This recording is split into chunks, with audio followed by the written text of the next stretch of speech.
Haribol, Prabhu. Okay, so you have your Mahabharat book. Dinesh has got his book. And this is also a form of book distribution. I'm on my Kindle because I'm traveling. I'm in Burnley. I'm in lovely Burnley today. And let's start with, Jai Shri Krishna, Prabhu. Hare Krishna, Prabhu. When Duryodhana heard the messages, he simply smiled. Thousands of Brahmins and Kshatriyas arrived at Hastinapur. They were warmly greeted and offered food and drink and appropriate accommodation. Vidura took charge of receiving the guests, ensuring that they were satisfied in every way. Once they had been properly refreshed, he showed them to the sacrificial compound outside the city. The visiting kings brought tribute, and Duryodhana and his brothers offered the Brahmins charity. At the end of the sacrifice, Duryodhana re-entered his city surrounded by his brothers and eulogized poets and singers. His friends and relatives glorified him, saying that the sacrifice had surpassed all those performed by his ancestors, all of whom had gone to heaven. However, some fearless citizens said that the sacrifice did not compare with Yudhishthir's Rajasuya.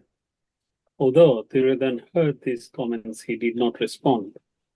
He knew it was true.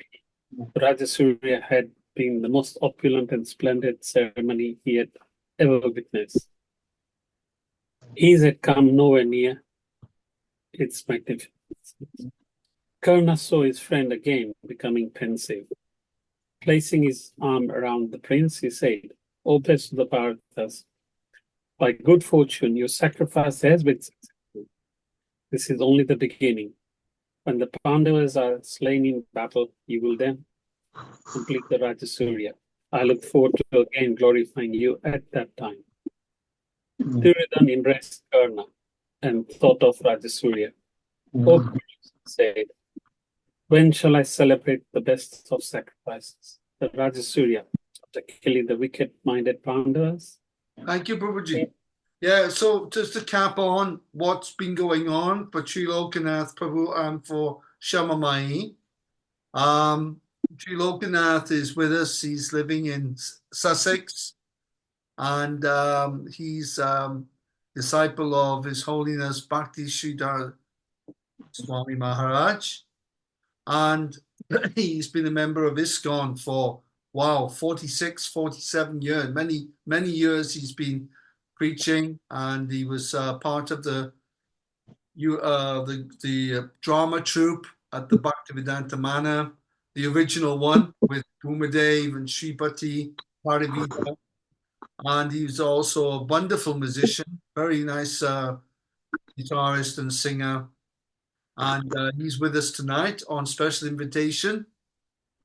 And the recap is that the Duryodhana had been very depressed, as we know in the last chapter, but he overcame that depression by encouragement from Karna and from Shakuni, Dushashan, and also having an out-of-body experience by visiting the Danavas and Daityas who were revealed to him his purpose in life, you could say, and why things happened the way they did and what he's there for. And he became very empowered by that, knowing why things have gone bad or this or that. It's the same for all of us. Sometimes things aren't right, and then we see the lining in the cloud, the silver lining. So he's seen the silver lining in the cloud. Now he's enthusiastic and performed the Vaishnav Yagya, which not as opulent and brilliant as the Rajasuya, but still it's very, very a great achievement to do that. So that's where we are at the moment. Is Trilokanath with us still? Yes, he is. Yeah, he's there. Okay. Just checking. Just checking. And let's go to Madam Mohan Prabhu. Hare Krishna.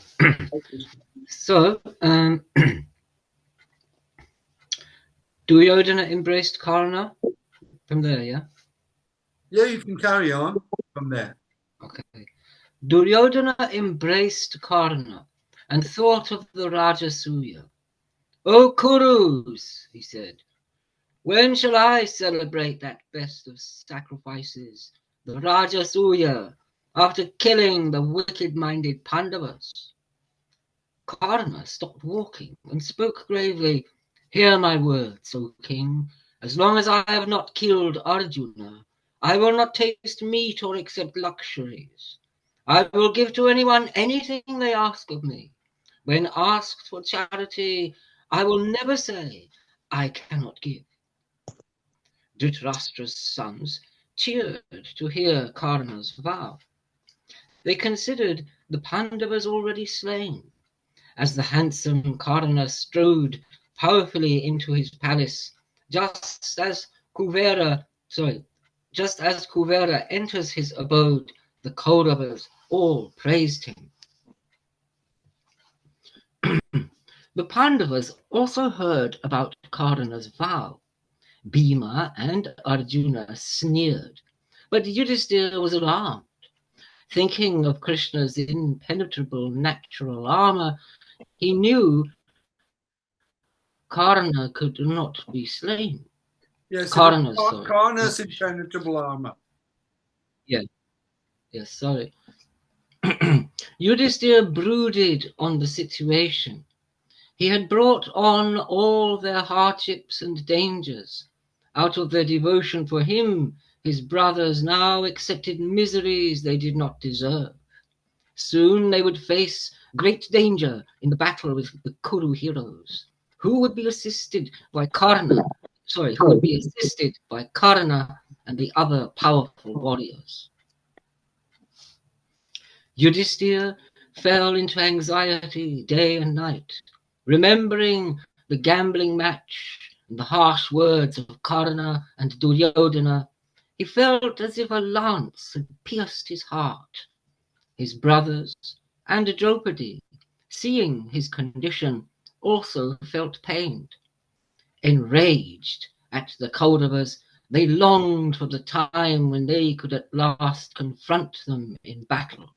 Each day, the brothers practiced rigorous physical exercises, keeping themselves fit for fighting and giving vent to their wrath.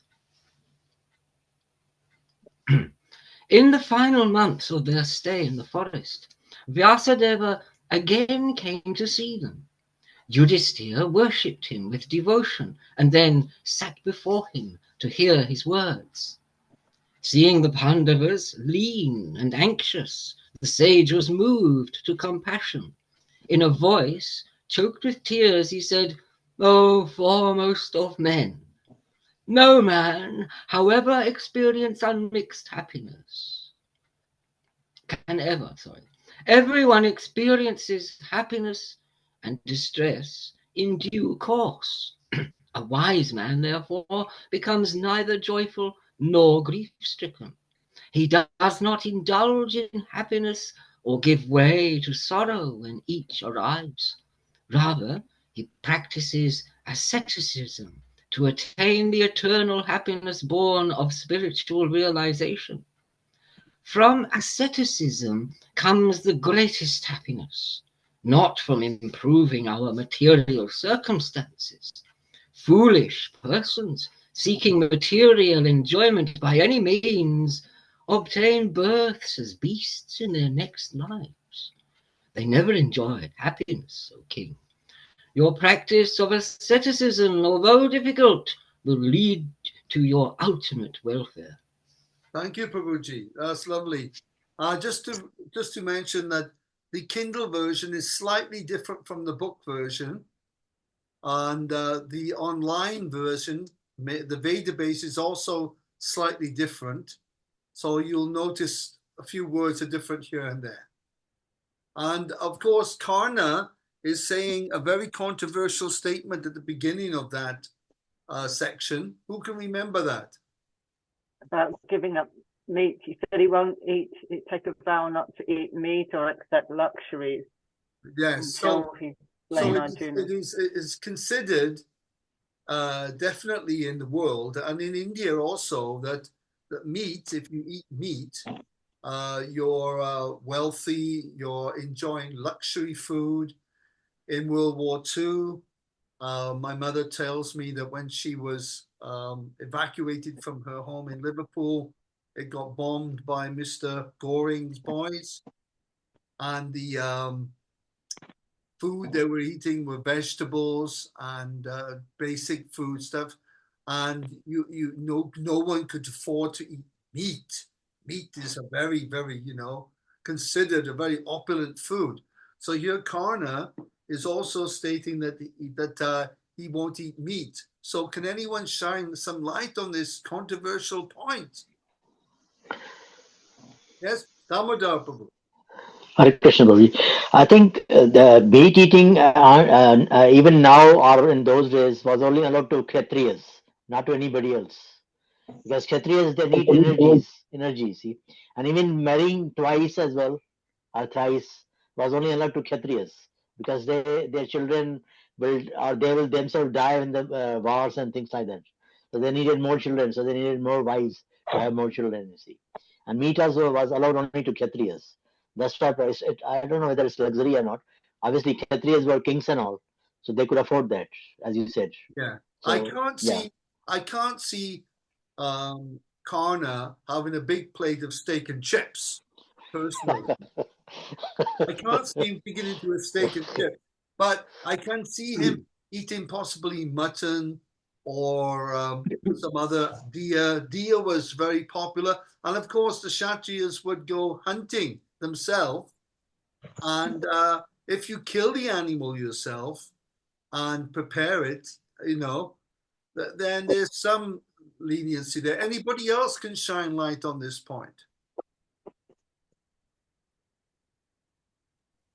Yeah, there's a popular question which comes up. No, don't shout out. You have to just wave or something, put a hand up. Trilokanath first then. Well, I mean, like you said, the Kshatriyas, they went hunting and they killed the animals and probably would eat those. But actually, when you think of the four regulative principles, you'll find in the Mahabharata that they break them all. Yudhisthira with his gambling. I think Arjuna had intimate relations with certain women who came to him asking to be impregnated, and he wasn't married to them.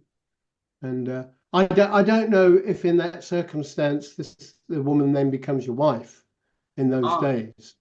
And also some in liquor as well. Yeah. I can't think of a particular example. And of course, in the Ramayana, Lord Ram was shooting deer as well. In fact, the golden deer that Sita sent him to pursue. So I remember in the early days, it was very confusing to think that we have to follow these four regulative principles. But yet here we have Krishna's closest devotees, well, close devotees, they weren't gopis, but, the Pandavas were going around breaking these principles.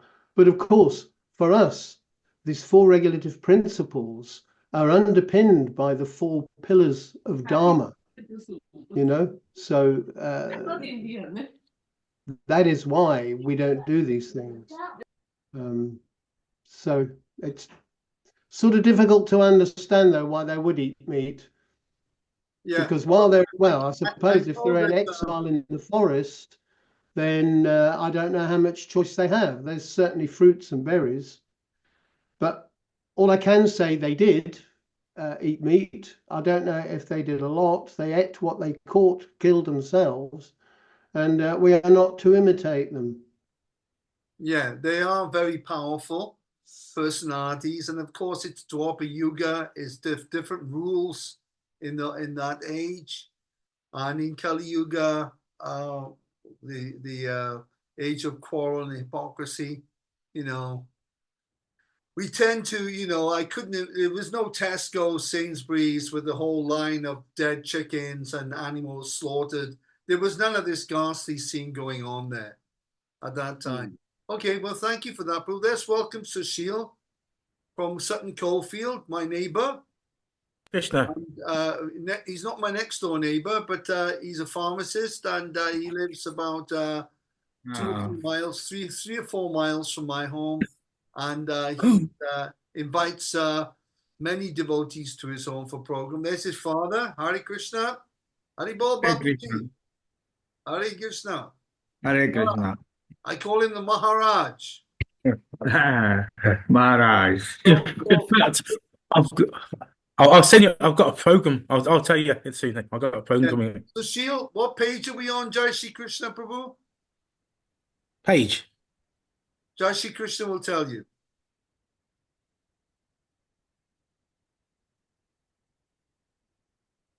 No. He's got the book. He's got the book, Prabhu. He just needs the page. Page 327. 327, Prabhu. Okay. And Chaitanya's here, so he'll need the link. He will need the link now. But Sheila's got the book now. And Sakyarasa Prabhu. Yes, Prabhu. May I say something? Yes, Prabhu. Just to add to the question about meat eating in those days. Yeah. I read somewhere, and I think it was fairly certain that the concessions given to this Kshatriya people was because they were protecting the nation, a very heavy responsibility, and the fact that they had this administration and protecting the nation, defending the nation and its citizens. So they were given that liberty to break the rules, as it were, of not eating meat and so on. That was stated somewhere, which I read, but I can't quote the particular book. I don't know how far I am right or wrong. Yeah, well, it's a good point. I mean, in the heavenly worlds, in Swarga, there's it's a place that you don't commit the sin there. It's a sin-free zone. Just go and have a good time, guys. It's go and enjoy.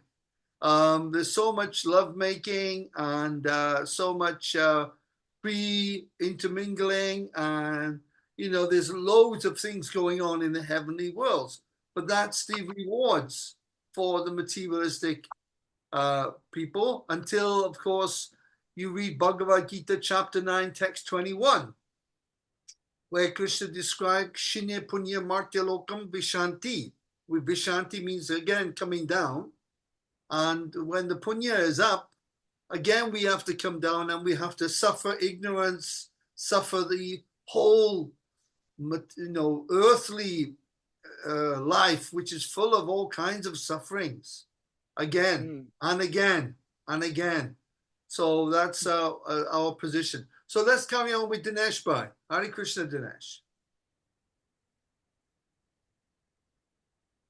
Hare Krishna. After describing the many qualities a man would develop from asceticism, truthfulness, freedom from anger, self-control, non-violence, Vyasadeva went on to speak of charity, which Yudhishthira always practiced when he had wealth. When Vyasadeva fell silent, Yudhishthira asked, "O great Rishi, which is better, asceticism or charity? Which produces a better result, and which is more difficult to practice?" Vyasadeva replied, "O child, there is nothing more difficult to practice than charity. Men thirst for wealth and obtain it only after great effort. Risking their lives, they enter the depths of the sea and the forest in their search of wealth. There is nothing they will not do to become rich. Therefore, it is extremely difficult to part with hard-earned wealth. But, O hero, properly earned wealth should be given away with an open heart to worthy persons. Ill-gotten wealth, however, even if given away, will not free its owner from degradation in the next life. Yudhishthira asked Vyasadeva to speak more about the benefits of giving charity, and the sage told him an old history.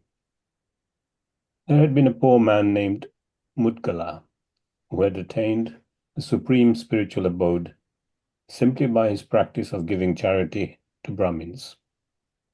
The Pandavas were fascinated. Finally, the sage said, "O son of Kunti, do not grieve. Happiness and distress revolve around a man, one after the other, as if on a wheel. You will surely recover your father's kingdom at the end of your exile. By your asceticism and charity, you will attain all auspiciousness. Be at peace. I am going." The Pandavas offered their obeisance as the rishi rose to leave and felt comforted by his words. Duryodhana thought continuously of ways in which he might harm the Pandavas.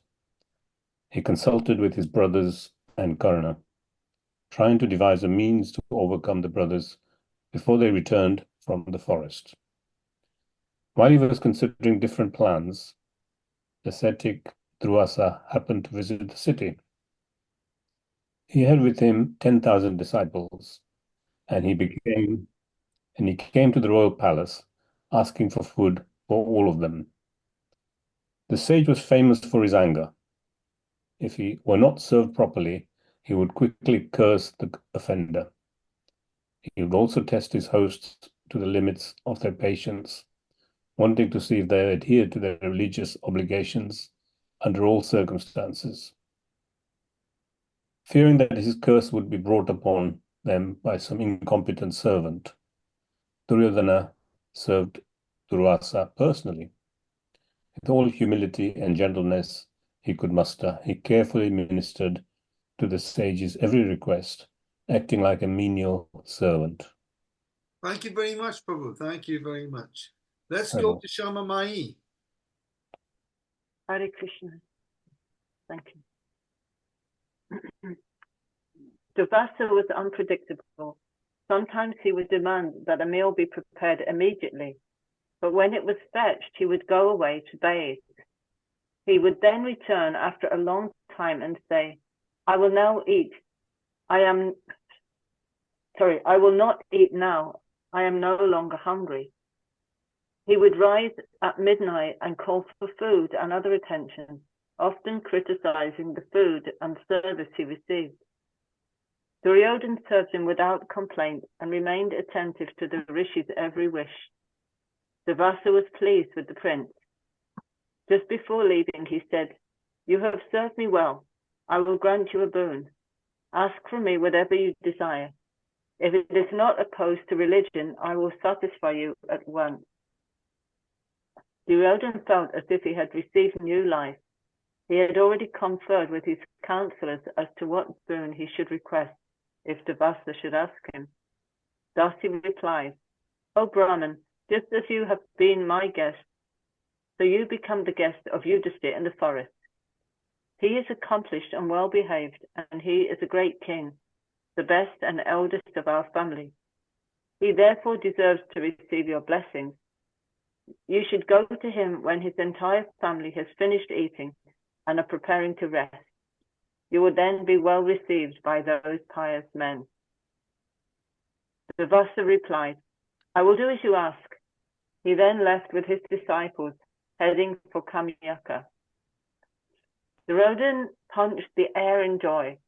The Pandavas would never be able to receive Durvasa and his many disciples properly after Draupadi had eaten. They would have no way to feed 10,000 Brahmins without the magic plate they had received from Surya. Surely they would be cursed by Durvasa, and the rishi's curse could never fail. Duryodhana ran to his friend. "Our plan has succeeded," he cried. "The Pandavas are doomed."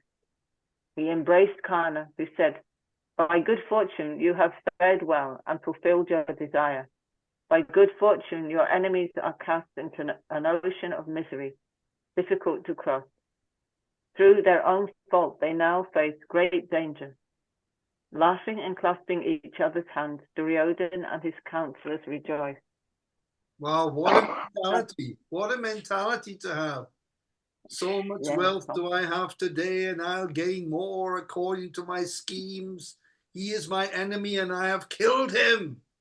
This such a demoniac mentality. And of course, he's really justified. He really does think that these Pandavas are the enemy. Bhima is his greatest enemy. And as they grew up, Bhima was a bit of a bully. he would beat everyone up.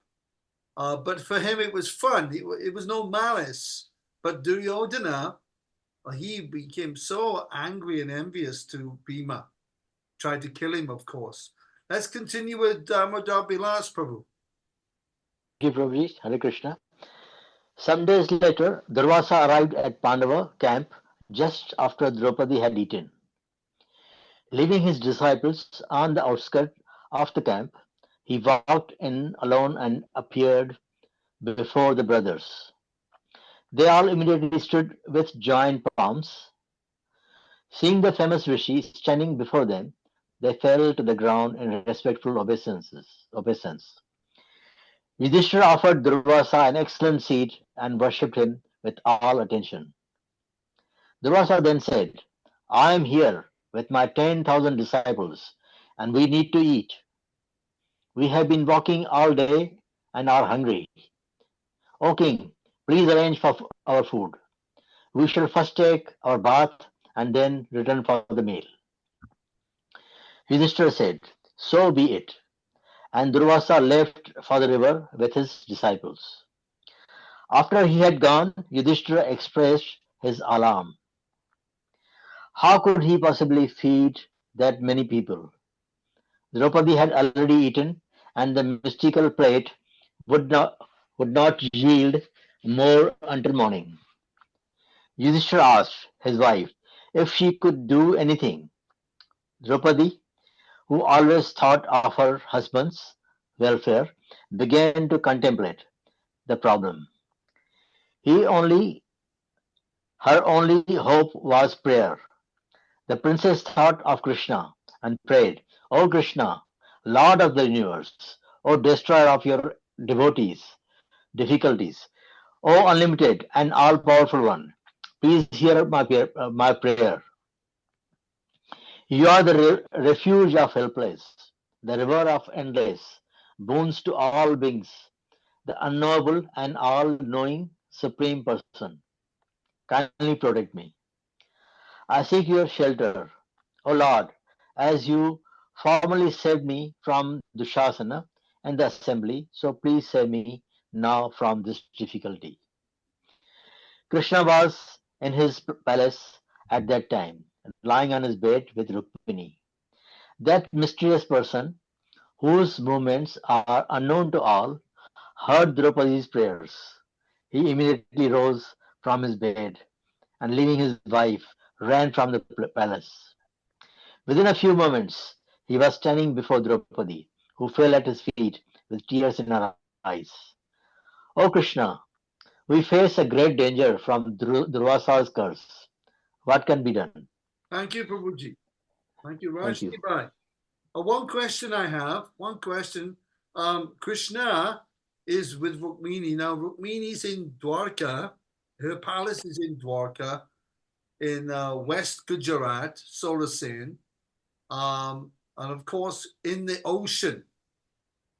So suddenly Krishna appears in the Kamyaka forest. Can anyone please explain this to me? How is it possible that in a few seconds Krishna can just do this? Yes, Sri Lokanath Prabhu.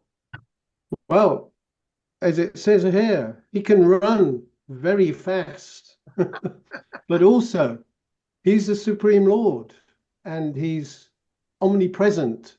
He's all-pervading, and he can appear instantly wherever he desires.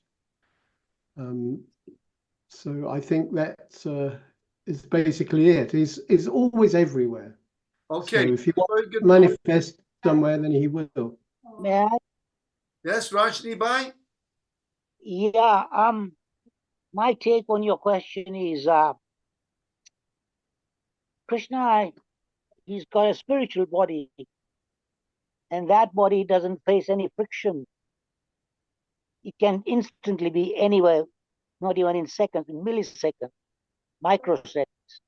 And that explains how Krishna could be 1 millisecond in Dwarka and next millisecond in in front of Draupadi. Okay, thank you. Anybody else? Madam Mohan Prabhu?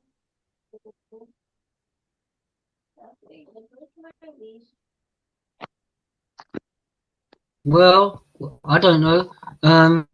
It's not uncommon. Narada can turn up anywhere. Even in the Mahabharata, Vyasadeva turns up just out of thin air, so to speak. So if they can do that, why would you be surprised if Krishna can do it? Yes, he is. Krishna is, what's that name for Krishna? Yogeshwara. Yogeshwara. Yogeshwara. Okay. Or Yogeshwareshwara. Yogeshwareshwara. Okay. Uh-huh. Very, very nice points. Very nice. Okay, let's continue with Rajni Bhai. Continue the reading. Yes, yes, Prabhu. Where was that? Krishna smiled. Krishna smiled, yes. Krishna smiled. I will do whatever can be done, but I too am hungry. Please feed me first, and after that I shall do whatever is required. Ashamed, Draupadi replied, "My lord, the vessel given by the sun remains full until I have eaten. I recently took my meal, and now it will not give more food." "This is no time for joking," said Krishna. "Quickly fetch the vessel and show me." Draupadi brought the dish before Krishna, and he examined it closely.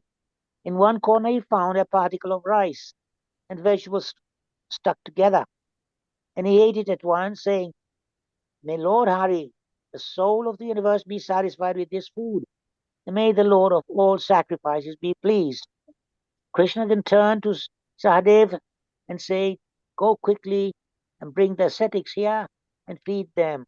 The Pandavas looked around fearfully. There was no sign of food, but they had faith that Krishna would not let them down. Sahadev left for the river to find Durvasa and his disciples. At the river, the innocent Durvasa was expecting Yudhishthira to have prepared a meal for him and all his followers. But suddenly he felt as if he had just consumed a huge feast. He looked at his disciples. They too appeared full and was rubbing their stomachs and belching. Looking at each other, the ascetics realized that none of them felt like eating at all.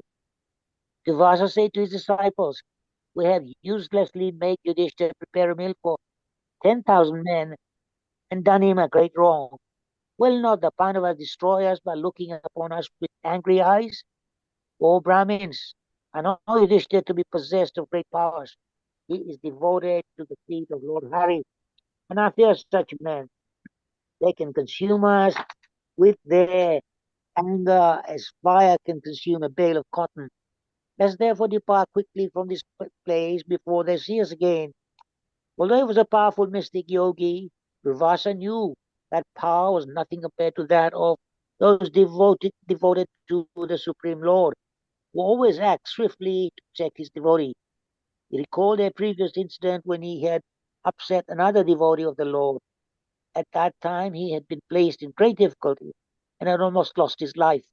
Without another word, Durvasa came out of the river and walked swiftly away from the Pandavas' camp. His disciples fled away in all directions, keeping well clear of the Pandavas. Thank you, Sahadev Prabhu. arrived. Thank you very much. Let's go to Sushil Bhai. Sushil ji.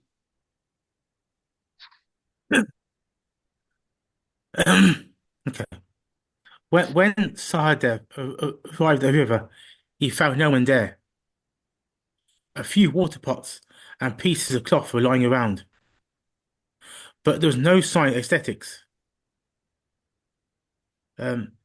He He searched around and came across other Brahmins who informed him that Devasha and his followers had left suddenly. Sahadev went back to his brothers and gave them his report. Yudhishthira was worried. The ascetics will come back in the dead of night and demand their meal. He said fearfully, "How can we escape from this great danger created by destiny?" Krishna smiled. "O Yudhishthira, you need not fear. Devasha and his disciples have fled, afraid of your aesthetic power. Those who are always virtuous need never fear danger. With your permission, I shall now return to my home." Yudhishthira replied, "O Krishna, as persons drowning in a vast ocean are saved by a boat, so we have been saved by you. Please be pleased to go now as you desire." Krishna left, and the Pandavas, surrounded by their chaste wife, thanked her for her presence of mind in praying to Krishna. They discussed the incident amongst themselves. The incident seemed to be arranged by the Kauravas. Fortunately, Krishna was always there to save them no matter what dangers they faced. Thinking of their friend from Dwarka, the brothers entered their thatched cottages and rested for the night. Thank you very much, Prabhu. Just a quick question for everyone.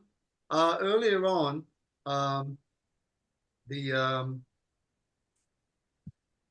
there was a point where Draupadi prayed to Krishna, and then Krishna ate, and of course he said, "Now call them." And Yudhishthira, they were all freaking out. I mean, sorry to use the word, but they were all like, really concerned. Krishna's telling them to come. There's no food. So this required a lot of faith. Can anyone cite an example of this in their life where there's been an impossible situation and they've had to really put a lot of faith in Krishna to get them through?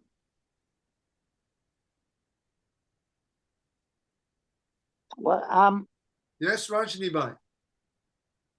It's not my personal experience, but I read somewhere that this Rishi or Sadhu or saint in Gujarat, Narsi Mehta or someone. Okay, that's okay. That's all. We don't want to talk about Narsi Mehta right now. It's okay. Thank you. He was in the situation. Yes, I know there's so many stories, but anybody personally? Shabamai, yes.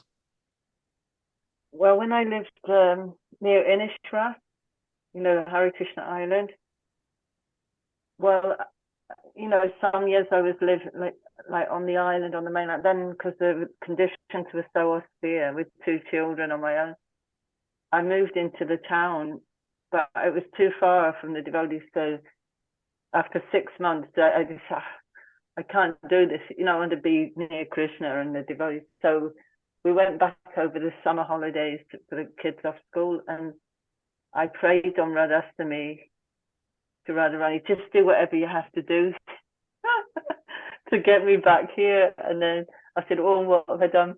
But anyway, too late. I prayed, and then within 2 weeks I was back. But within those 2 weeks, it was a very difficult decision.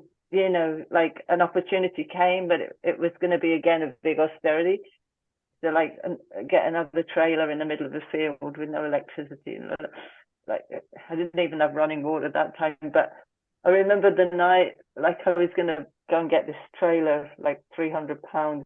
You can imagine what it was like. But I was like, "No, what the hell am I doing? I've already done this for some years. I'm doing it all again." And then I don't tell many people what happened, but Govinda, it was, below that room where I was sleeping in Ishrat, and I felt his presence, and he said, "Don't worry, everything's going to be all right.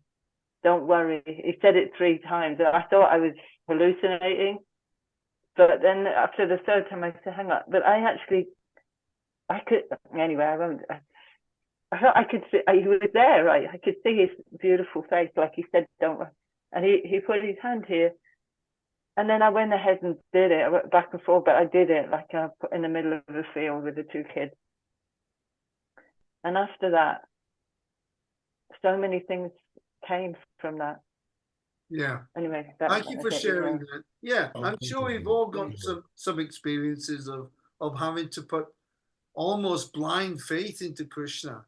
But this is the kind of thing that Krishna loves very much, when we're fully dependent on him. And that's stated in Bhagavad Gita 1857, which we learned in the Slokaship. 1857. Remember that? I have this experience of food. No. Only one, Prabhu. Only one. We can't continue on that. Later.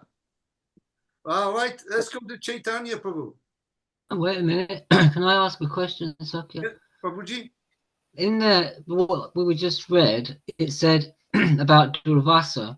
He recalled a previous incident when he had upset another devotee of the Lord. At that time, he had been placed in great difficulty and had almost lost his life. Who's that? Well, we all know who that is.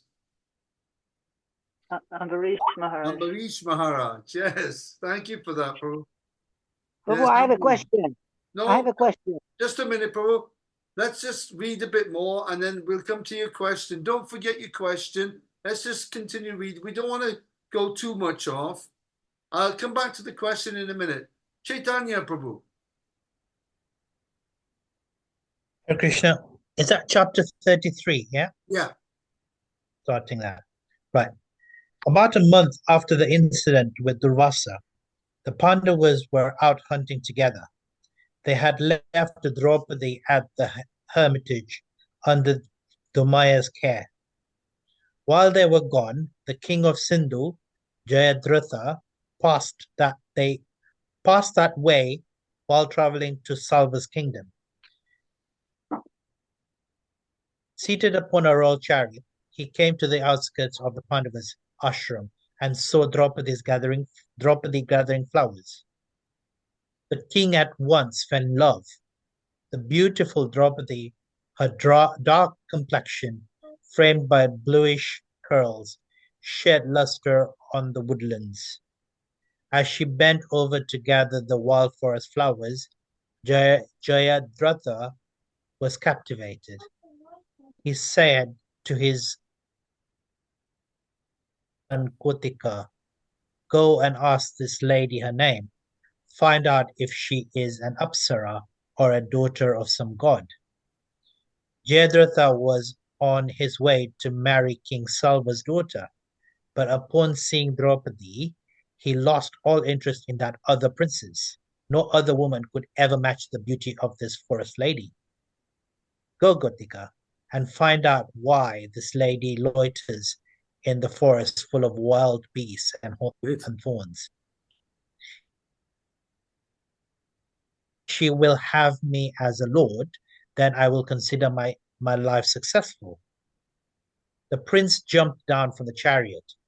As a jackal approaches a tigress, he went up to Draupadi and asked, "O fair one, who are you who stands here leaning on the branch of a kadamba tree, looking like a brilliant flame? Why do you feel no fear in the forest? Are you a goddess or the daughter of a celestial? Perhaps you are the wife of a Lokapala. Tell me, gentle lady, who and whose you are. What is your race and why are you here?" The prince introduced himself and then, pointing to his father, said, "That one there, shining like a sacrificial fire, is the king of Sindhu. Surrounded by powerful kings, he is traveling at the head of 6,000 chariots and elephants, horsemen, and infantry.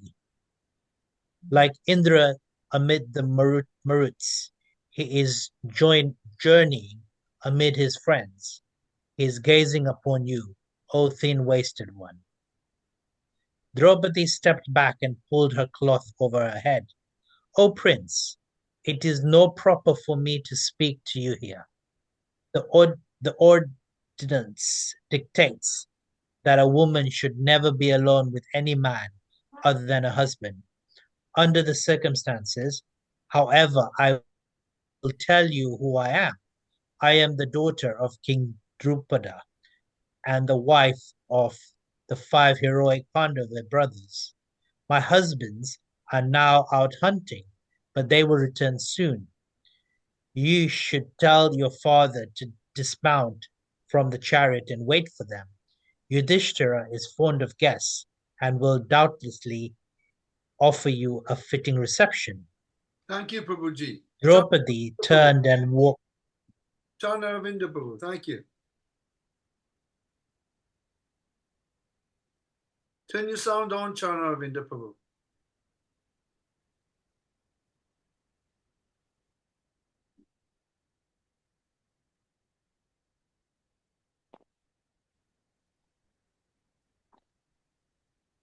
Yes, Chana Ravinda Prabhu. All right, Mir Nalini, go ahead.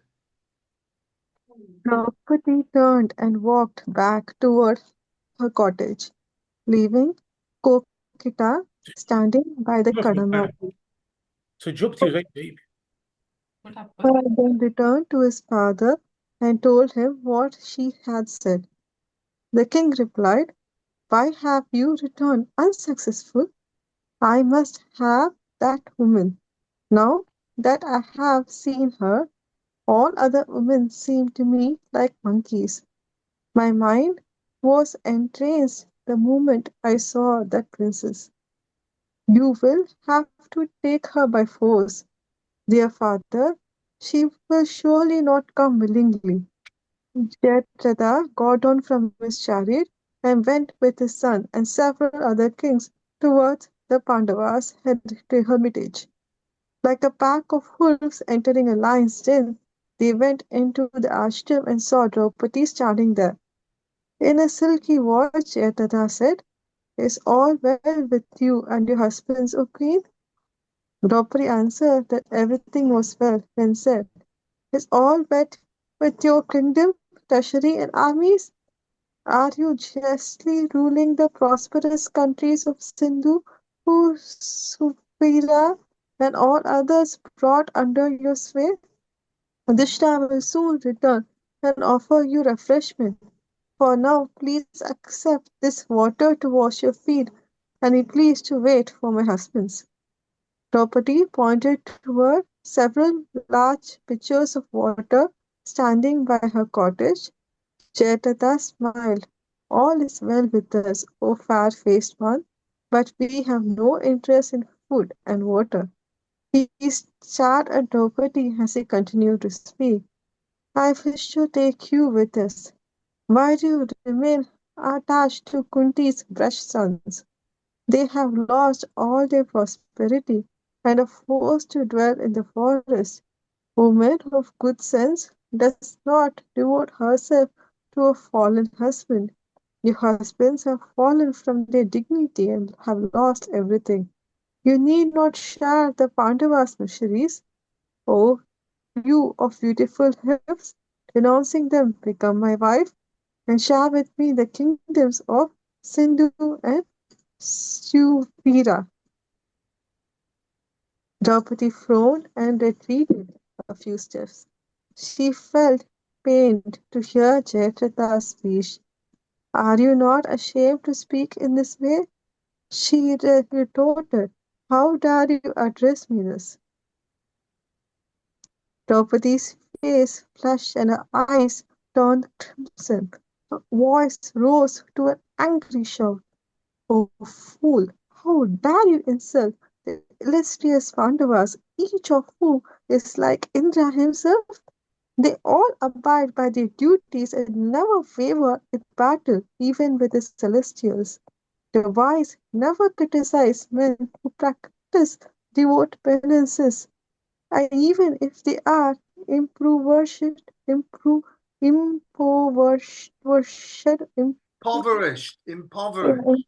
impoverished. Only dogs speak like that. I do not see any one here who can save you from the pit you have dug under your own feet. By expecting to defeat the pious Yudhishthira, you hope to separate with a stick a Himalayan elephant from his herd.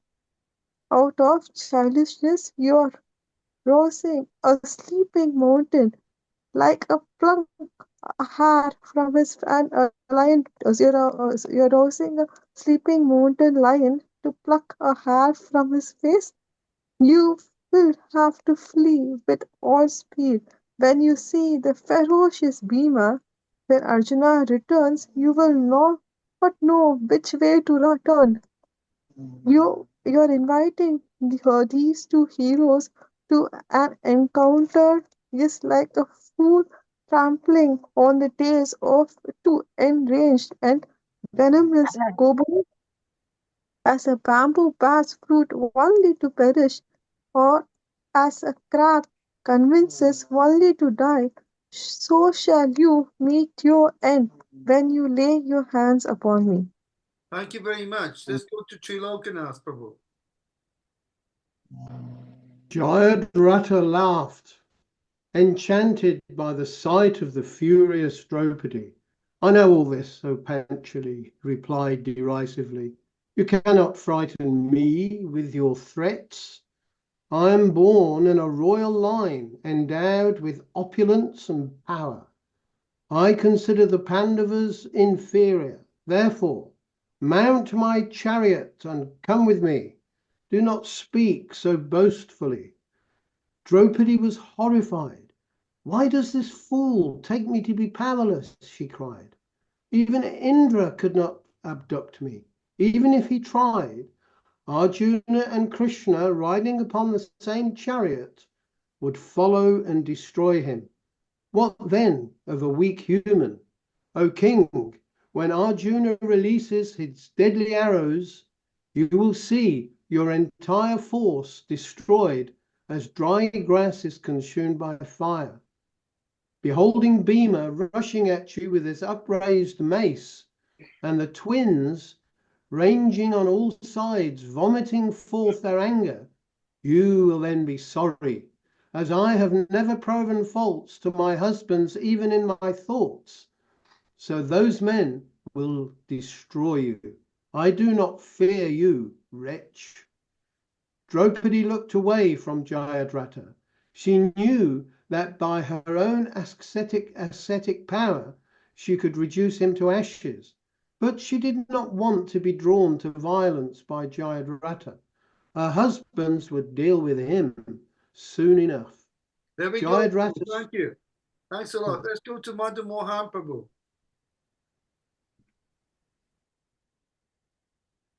Again, yeah. I've already had a go.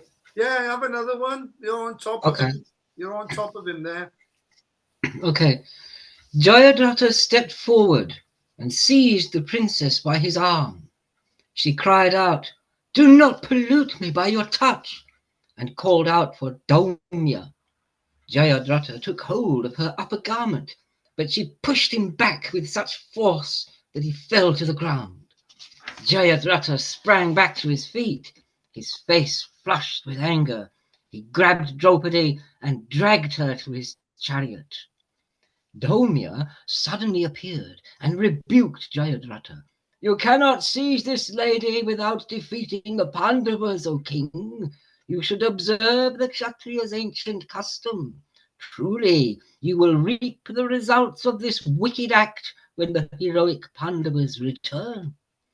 Jayadratha ignored Daumya. He placed Draupadi on his chariot and sped away, followed by his army. Daumya entered among the king's troops and stayed close behind, continuously reprimanding him with strong words. The Pandavas were some distance from the ashram. As they went through the dense forest, Yudhishthira began noticing inauspicious signs. He said, "Do you see how these birds and animals flee toward the sun and pass excrement? This indicates that enemies have invaded the forest. Let us return to the ashram. My heart seems to be aching for some reason, and my mind is clouded. I feel as if I were about to fly out of my body. The 5 brothers immediately started back as they raced through the trees and bushes with their weapons flying behind them. They saw a jackal yelling hideously. Yudhisthira became still more concerned and urged them on. Suddenly they burst into the clearing where they were camped. There, on the ground, they saw Datrayika, Draupadi's maid, weeping loudly. The Pandavas, ever-present servant and charioteer, Indrasena, dismounted and went over to her. "Why do you weep? I hope no ill has befallen the Princess Draupadi. Could anyone have been fool enough to snatch away that incomparably beautiful lady?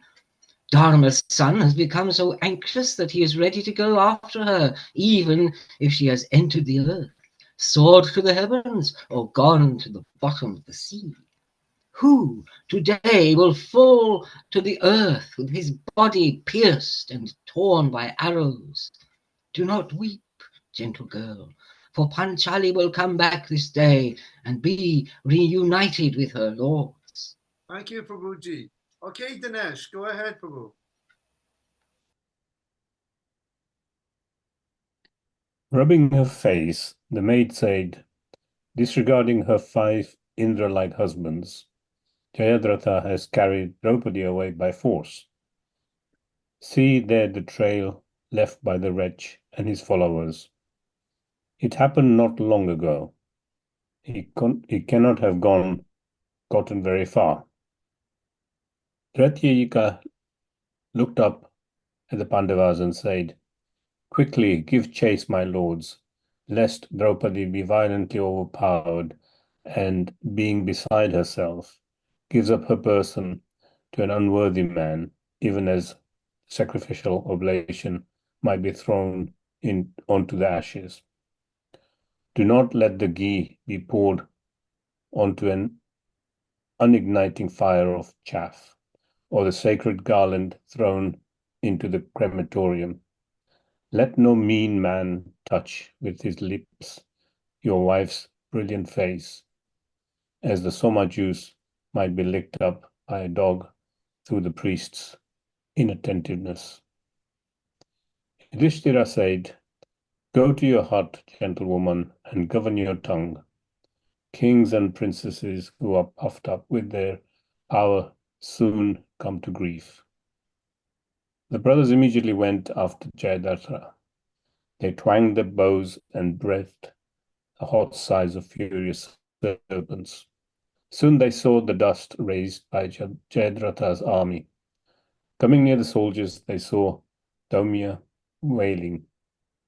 Urging Bhima to go after Jayadratha, Yudhishthira consoled the rishi and said, "Go back now, O priest. This low-minded one will soon be punished." Thank you, Prabhuji. Okay, let's ask Jai Shri Krishna, Prabhu. Like hawks swooping on prey, the Pandavas rushed upon Jayadratha's army with fierce cries, seeing the Sindhu king in the distance with Draupadi on his chariot. Their anger increased like fire fed with oil. They called out to him to stop and fight. Upon hearing their thunderous shouts, Jayadratha's shoulders lost their senses and were seized by terror. Jayadratha looked back and saw the Pandavas' 5 chariots racing towards. He said to Draupadi, 5 great heroes approach. Princess, I think they are your husbands. Tell me which of them rides which chariot. Draupadi snorted angrily. After committing an act that will end your life, fool, why do you ask such a question? Still, as you are on the point of death, it behoves me to answer. Seeing Dharmaraja here with his brothers, I have not the slightest fear. Draupadi pointed out the foremost of the 5 chariots. Do you see that car upon which there is a staff with 2 celestial drums that are always being beaten?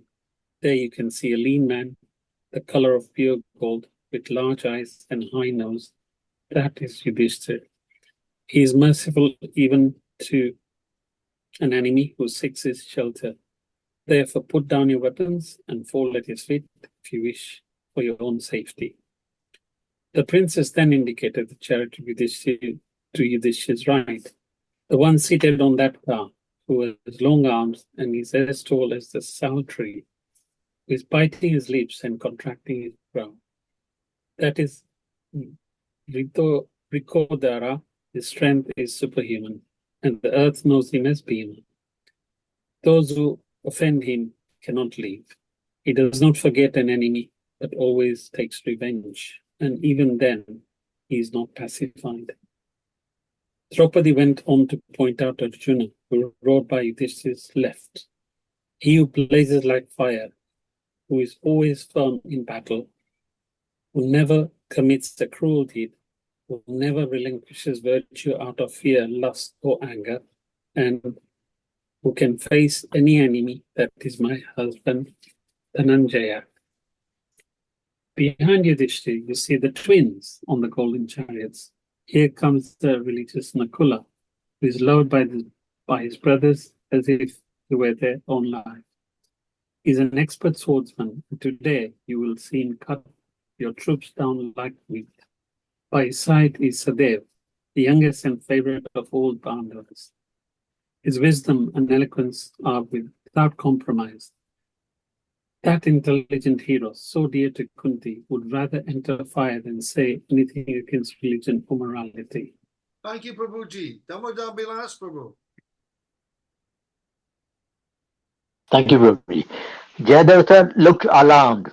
Draupadi laughed. Now you will see your army like a ship with its cargo of jewels wrecked on rocks. If you escape unharmed from the Pandavas, you will have a new lease on life. Jayadratha shouted command to his generals, quickly arraying his forces for battle. The Pandavas left off the infantry soldiers who were begging for mercy and made straight for the chariot fighters surrounding Jayadratha. As they charged into battle, they darkened the sky with a thick shower of arrows. Seeing them advance like dreadful tigers, the fighters in Jayadratha's army lost heart. Raising his mace, Bhima flew towards Jayadratha with a roar. Kotika and the other charioteers came quickly to protect their king. They rained down arrows, dart, and clubs upon Bhima, but he carried on without flinching. With a single blow from his mace, he slew a great elephant with its driver that was fighting in front of Jayadratha. With a few more blows, he mowed down 14-foot soldiers. At the same time, he fended off all the weapons hurled at him. As Bhima moved closer to the Sindhu king, Arjuna killed 500 warriors who stood before him. Yudhishthira himself slew hundreds more, and Nakula went about with a sword, scattering the heads of the soldiers fighting in the rear of the army like a cultivator sowing seeds. From his chariot, Sahadeva released fierce iron arrows, which cut down many warriors fighting on the backs of elephants. They fell like birds dropping from a tree. Thank you, Prabhuji. Let's go to Charnaravinda. Is he there now? Are you back, Prabhu? Charnaravinda, Prabhu. No? Or Shamamai? Go ahead. Hare Krishna. Nakula was assailed by Surata, a mighty elephant fighter. The elephant crushed his chariot and dragged it. I think you missed one paragraph. Oh, yeah, thanks. Oh, a powerful king named Trigarta, fighting against Yudhishthira, suddenly descended from his chariot and slew the Pandava king's 4 horses with his mace. Yudhisthira pierced Trigarta's breast with a sharp-pointed arrow, and he fell to the earth vomiting blood. Yudhisthira, with his charioteer Indrasena, then leapt onto Sahadev's chariot. Nakula was assailed by Surata, a mighty elephant fighter. The elephant crushed his chariot and dragged it across the battlefield. Nakula jumped down with his sword and shield and fearlessly faced his foe. Surata goaded his elephant towards him, and the infuriated beast rushed at Nakula with a scream. Nakula swung his sword and severed the elephant's trunk and tusks. The beast, which was clad in golden mail, fell headlong to the earth, crushing its rider. Nakula quickly jumped onto Bhima's chariot. Bhima released arrows with deadly accuracy. With a crescent-headed shaft, he slew Kokita's charioteer, and his chariot flew about pell-mell on the battlefield. As the confused Kokita tried to restrain his horses, Bhima shot a beautifully plumed arrow and severed the prince's head. At the same time, Arjuna killed 12 other princes fighting by Kokita's side. Thousands of other warriors were slain by the Pandavas. The battlefield was now strewn with the bodies of men and animals. Many chariots with tall standards lay smashed on the ground, along with armor, helmets, swords, and severed limbs. What was left of Jayadratha's army fled. Many ravens, crows, falcons, and jackals, all crying out in joy, came to feast on the flesh of the dead warriors. Jayadratha was now terrified. He quickly put Draupadi down from his chariot and fled into the woods. Yudhisthira had Sahadev take Draupadi up onto his chariot, while Bhima continued to slay the fleeing soldiers. Arjuna, however, checked his brother. What will you gain by killing these poor soldiers? They are afraid for their lives and running here and there. Leave off and chase Jayadratha. Bhima agreed. Turning to Yudhisthira, he said, O king, the army has been routed and its leader has fled. If you wish, go with the twins and take Draupadi back to the hermitage. Arjuna and I will deal with Jayadratha. He will not survive, even if he goes to Indra for protection. Thank you very much. Rajnikant. Go ahead, Rajnibai.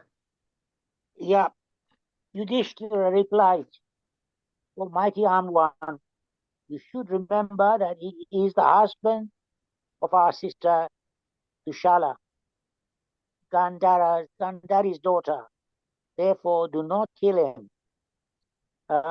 Draupadi became agitated to hear Yudhishthira's words, and she said to Bhima, if you wish to please me, then do not spare that infamous and despicable Sindhu king, an enemy who carries away one's wife or who wrests his kingdom from him should never be forgiven in battle, even if he begged for mercy. Yudhishthira consoled Draupadi and returned with her to the hermitage. Bhima and Arjuna at once headed into the forest after Jayadratha. The Sindhu king had already gone about 2 miles. Arjuna took out 4 arrows and began uttering mantras as he placed them on his bow. Pulling back the Gandiva into a full circle, he fired the arrows. They sped through the air over the tops of the trees, covering the full 2 miles and killing Jayadratha's 4 horses. The king fell from his chariot in fear. Getting to his feet, he stumbled through the undergrowth deeper into the forest. Quickly catching up on him, Arjuna shouted, O Sindhu king, with what prowess did you dare take away our wife? Stand and fight. It does not become you to flee, leaving your followers to face the enemy. Jayadratha did not look back. Bhima jumped down from his chariot and bounded after him, his eyes red with fury, quickly caught the terrified king and seized him violently by the hair. Arjuna called out, "Don't kill him." And Bhima, who was about to deliver a powerful blow, pulled back his fist. He dashed Jayadratha to the ground and kicked him in the head. As the dazed king staggered to his feet, Bhima knocked him about, striking his head and chest with his fists and knees. Jayadratha fell unconscious to the ground, and Bhima dragged him to Arjuna. Through clenched teeth, Bhima said, "This one committed a heinous crime and does not deserve to live. But because Yudhishthira has commanded us, what can we do? The king is always merciful and forgiving." Thank you, Bhima Prabhu. looked. Let's go to Sushil for the last part. I'm sorry? Sushil. Stop. Go ahead, Sushil.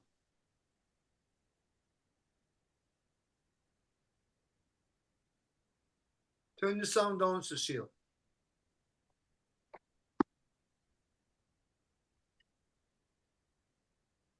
Can you hear me now? Yeah. Okay. Sorry. Jayadratha did not look back.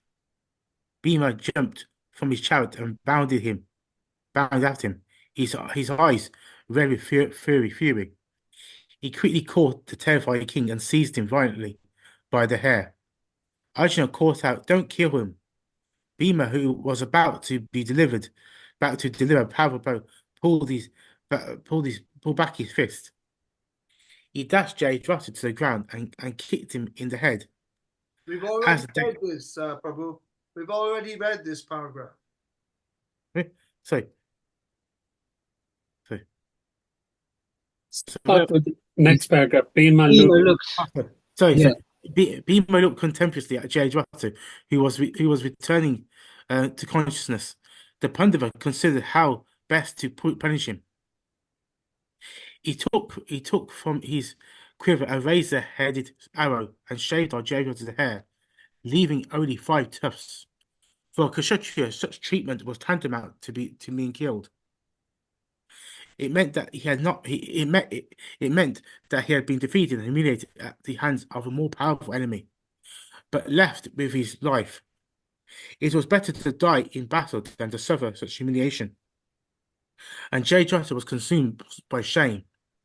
Bhima threw himself to the ground and said, "Fool!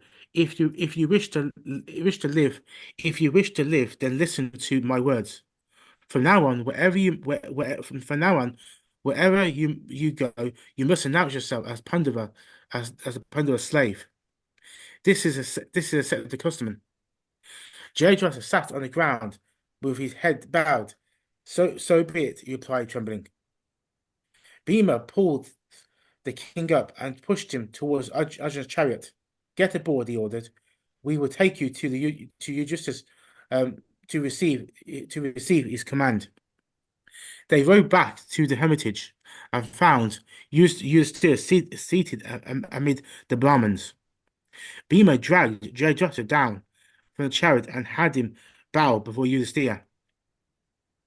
He is the wretch who offended Draupadi. You may tell the princess that this vile man has now become our slave. Thank you, Prabhuji. So we'll stop here at this point. We usually stop earlier, but because it was such a exciting situation going on there, we've gone over a bit. Sadly, we lost Charna Ravinda Prabhu doing that. I don't know why we lost him, but I was asking him to read several times, but maybe next week, Prabhu. Okay? I think chapter is nearly coming to an end now. Yeah, but no. There's no time now. No. Time is I have to ask a question. What about the question, Prabhu? Yes, go ahead. Ask it to Trilokanath. He's our guest today. I don't mind anyone, but whatever you say. You see, I'm confused, and I find Durvasa is ascetic man, isn't he? But then he's got all this. If he's an ascetic man, the qualities of an ascetic are listed here somewhere. I lost it whilst you asked me to go. Wait till late. trying to trace those qualities. Yeah.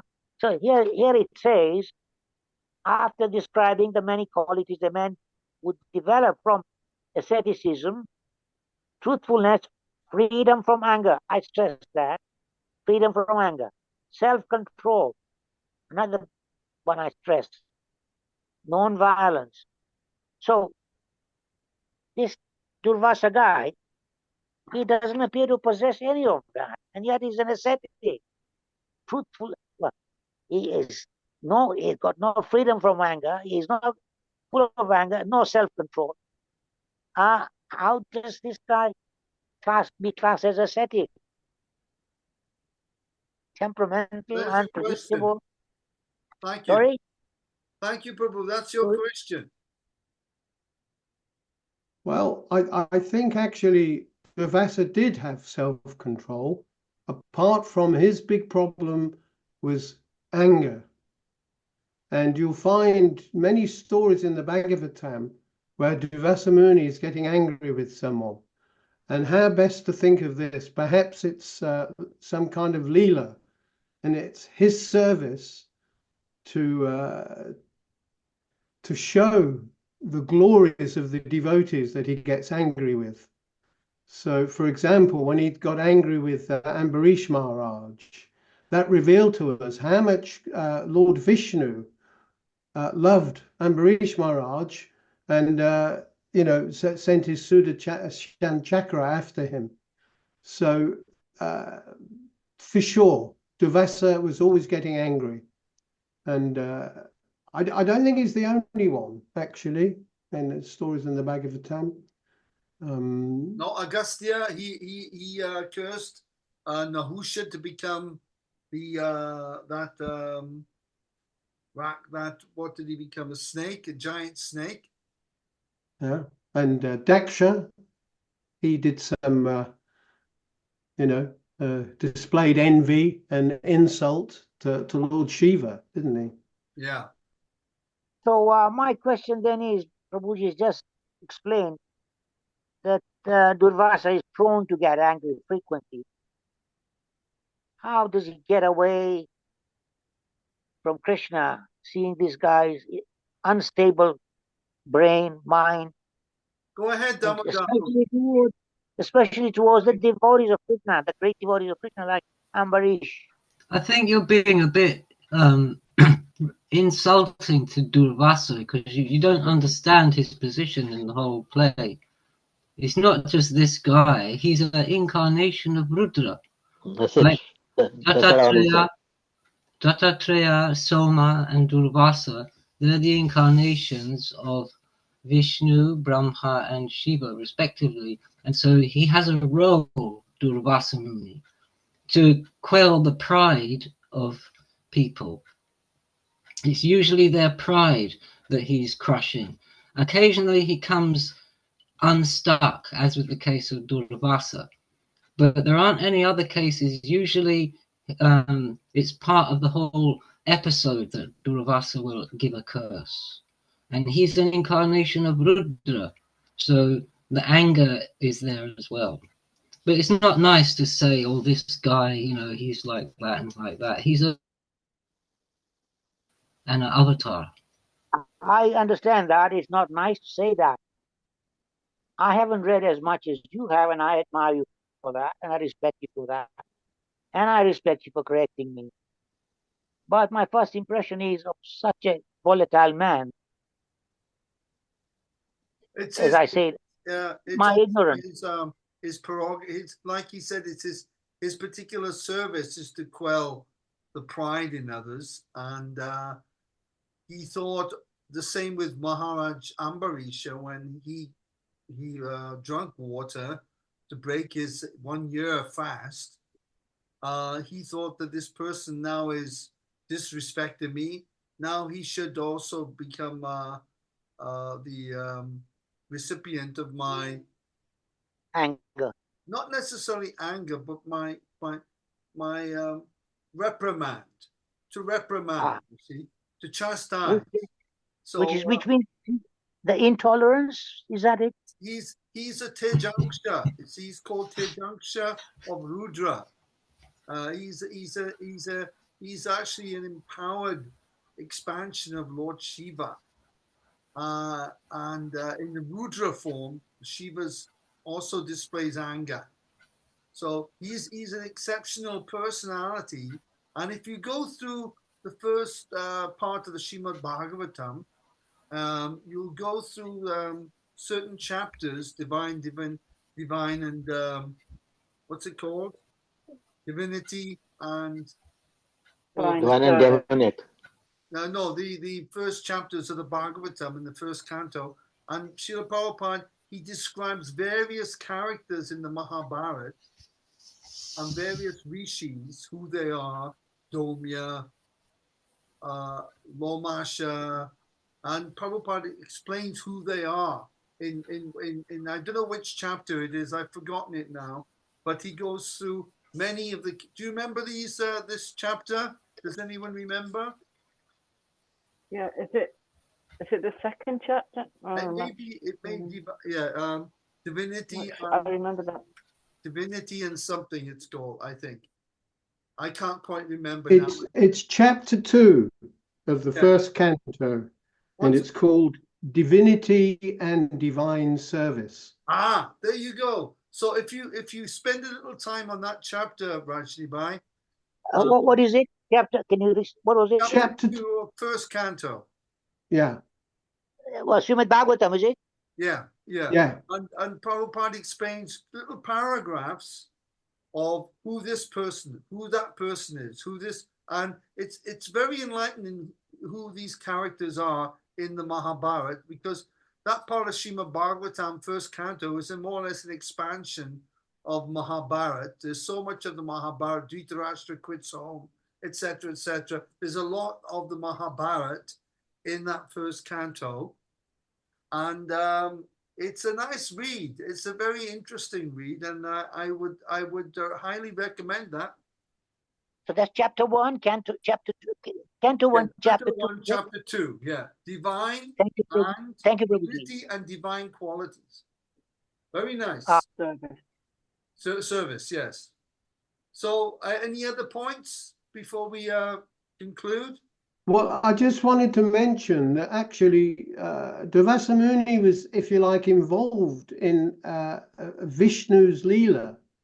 So he had the Sudarshan chakra chasing him, and he went running all over the place trying to get help from the different demigods. And all of them said, "We cannot help you." And I think he also went to Lord Shiva, who couldn't help him. And he even went to Vishnu, whose chakra it was, and he said he can't help him. Only if you go and beg forgiveness from my devotee will you be saved.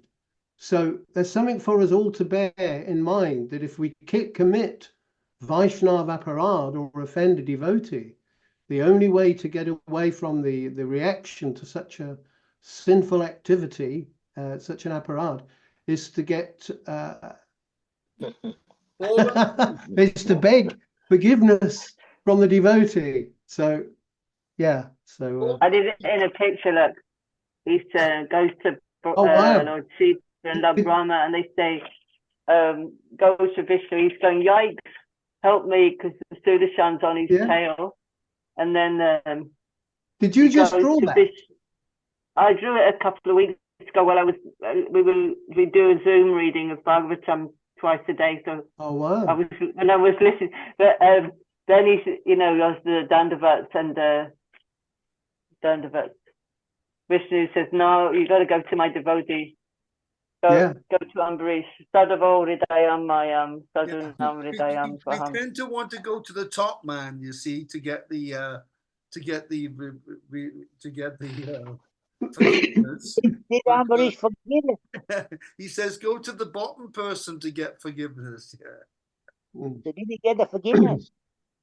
Yes, for making some offense. If we make offense, we like to go to, many devotees, they like to go to Srila Prabhupada and get his instruction. They say, "Well, I don't want to get it from the GBC."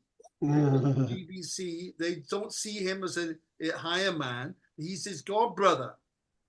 So when you see the GBC, he's just like me, you know. He's my god brother, and I want you to tell me. So Prabhupada would tell them, okay, well, my instruction is that you go to the GBC.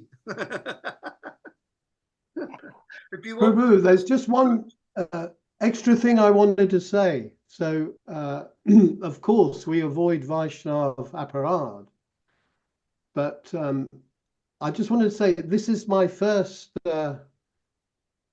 meeting on this Mahabharat session, and it's been a real pleasure to have some association of all these lovely devotees, each and every one, very sweet devotees.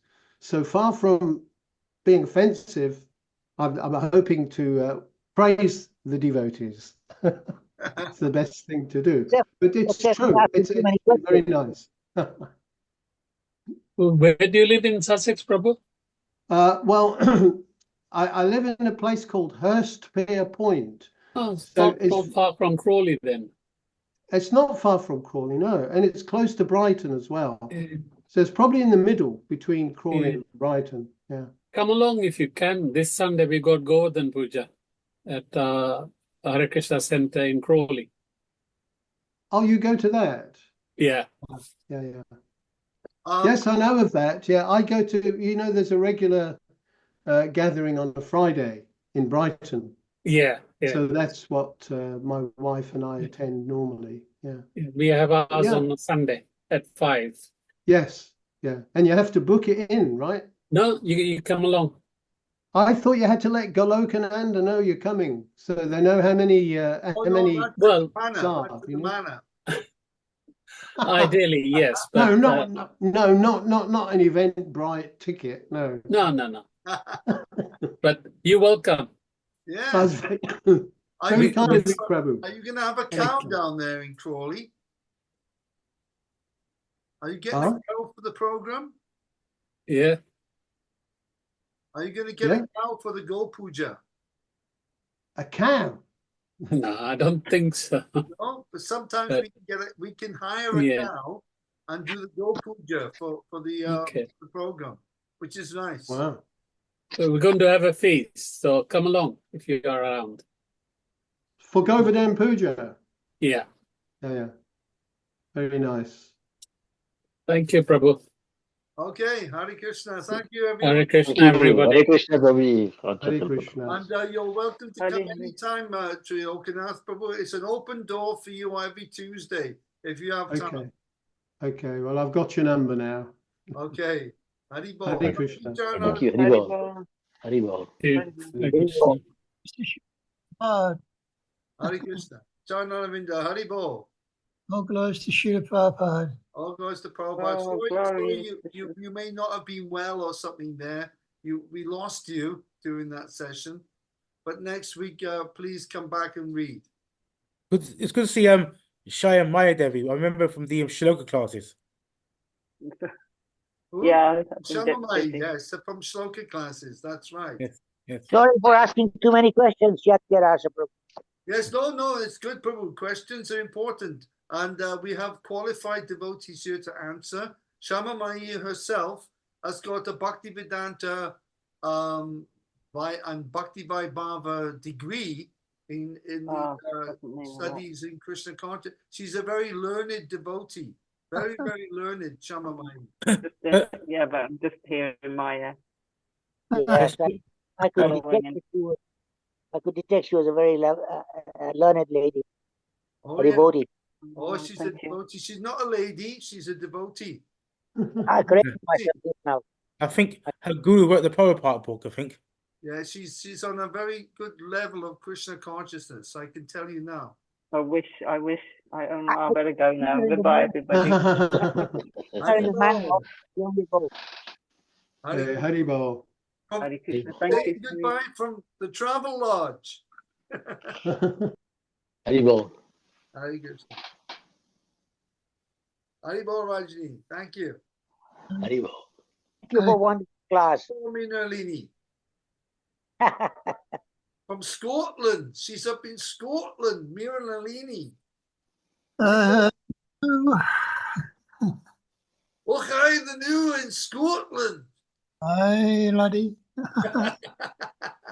Hare Krishna.